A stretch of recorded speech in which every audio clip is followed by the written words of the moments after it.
Hey everybody, Toonward here, and we're about to talk about the Red Demon. Alright, I'm just about to get straight on into it, guys. Alright, the first thing we want to talk about how important the Red Demon was and how big it was in the overall story in Season 1. It was a little big in the rest of the season, not as much. But in Season 1, it had its biggest introduction, definitely. But I'd say most likely the introduce what the big enemy was going to be like and how powerful these demons were. The Red Demon had quite a few abilities, but most of it was giving the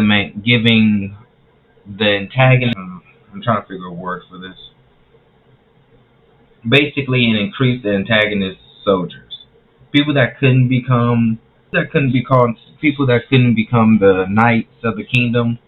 That's basically what this blood would make them stronger. The first thing about the Red Demon that we should put into facts that the Red Demon was like a super steroid that gave them enough ability and strength to fight against the seven deadly sins for a little bit.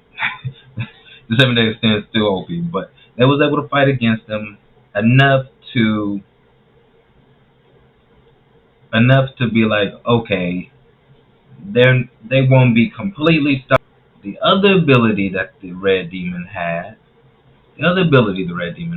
was obviously Naruto. Anybody?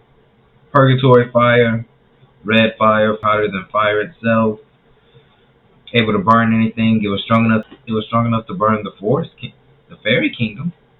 Well, the fairy forest, which technically I guess that was a kingdom, but they don't really do kingdoms the same way we do. So it is and it is. But the Red Demon was strong enough to put a decent fight against one of the strongest fairies at the time, which is Elaine, King's sister, and Bond's lover and wife. But we'll get more into them once we get into Elaine and the rest of them. All right, that's the other thing about the Red Demon. The other thing that was also that I thought was pretty cool about the Red Demon, that they had more than two hearts, and that their color was red. Red is my favorite color, so I thought, man, that's an awesome color. If I had it, I would have the Red Demons being the strongest of the regular demons, but hey, it is what it is. Oh, by the way, Red Demons are considered the foot soldiers, so they're the weakest. They're the ones that's expendable. They're strong for our standards, but weak compared to demon standards, and that's when you're just like, oh man, demons are monsters, unbeatable.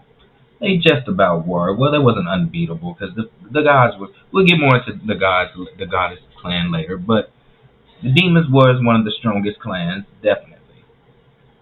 But the Red Demons was a very big impact in the Seven Deadly Sins of Season 1.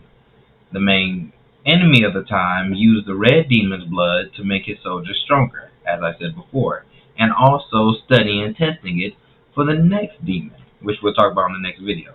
So stay tuned for that, which is the Great Demon. I say it now because everyone knows about Seven Deadly Sins. Alright. And also their power level, they had a power level. The power level thing is power levels in anime ever since Dragon Ball really kind of shows that it fluctuates at times. But it shows that the regular power level of a red demon anyway, is 13,000. Yeah, no, 1300. My bad, 1300. So that means they're stronger than the regular soldiers, and also most of the kingdom's greatest warriors, besides the seven deadly sins. But in all fact, I say the Red Demons did exactly what they needed to for the show itself, to show us how powerful these demons are, and as a good introduction for the demons that we will see later down the line. Thus, that's why I believe the Red Demons are definitely one of my favorites, because red, obviously. But, still. Anyway, guys, let me know what you think down in the comments below, and subscribe. See you around.